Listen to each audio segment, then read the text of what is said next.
অনেকে আস্ক করো যে আমাদের মেডিকেল পরীক্ষার জন্য কিন্তু বেশি সময় বাকি নেই। এই টাইমটার মধ্যে আমরা কিভাবে নিজেদেরকে প্রস্তুত করব?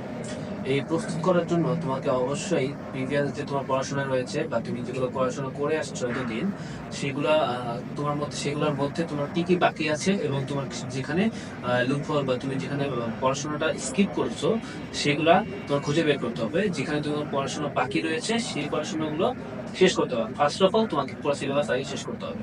মেইন কথা। দেন সিলেবাস করার সময় শেষ করার পর তোমার ১ম কাজই হলো রিভিশন। রিভিশনের উপর কোনো আ কিছু নাই। শুধুমাত্র রিভিশন দিলেই তুমি দেখবা যে প্রত্যেকটা পড়া তোমার মনে থাকবে। ফার্স্ট অফ অল তুমি তো অবশ্যই পুরা বইটা তুমি একদম পুরো মুখস্থ টুখস্থ করতে পারবা না। এজন্য তোমাকে অবশ্যই তোমার প্রিভিয়াস ইয়ারের কোয়েশ্চেন গুলো সলভ করতে হবে। সলভ করার পর তারপরে তুমি সেগুলোর টপিক গুলো যেগুলো তুমি ভুল করতেছো সেগুলো আবার পড়তে হবে। যেখানে তোমার পড়াশোনা বাকি রয়েছে সেগুলো শেষ করবা। অবশ্যই এই টাইমটার ভেতরে তুমি অবশ্যই সুস্থ থাকতে হবে। পড়াশোনার পাশাপাশি তোমার ঘুম এবং খাওয়া-দাওয়া নিয়মিত করতে হবে।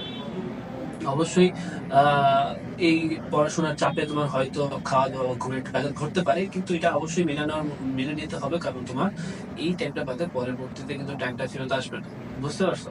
যেহেতু তুমি ফার্স্ট টাইমার, আ তোমাকে অবশ্যই বেশি এফোর্ট দিয়ে পড়তে হবে কম্পারেটিভলি সেকেন্ড টাইমারদের জন্য। এবং তুমি এফোর্ট দিয়ে পড়লেই শুধুমাত্র তুমি চান্স পাবে। মিনিমাম তোমাকে 68 প্লাস নাম্বার অ্যাচিভ করা লাগবে মেডিকেল চান্স পাওয়ার জন্য।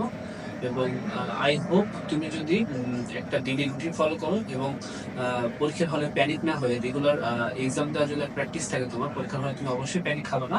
এবং ভালো করে যদি এক্সামটা দিতে পারো এবং প্রত্যেকটা জ্ঞানমূলক প্রশ্ন এবং অনুধাবনমূলক প্রশ্ন যদি তুমি কারেক্ট অ্যান্সার করতে পারো, আই হোপ তুমি একটা ভালো একটা আ মেডিকেল কলেজে চান্স পাবা।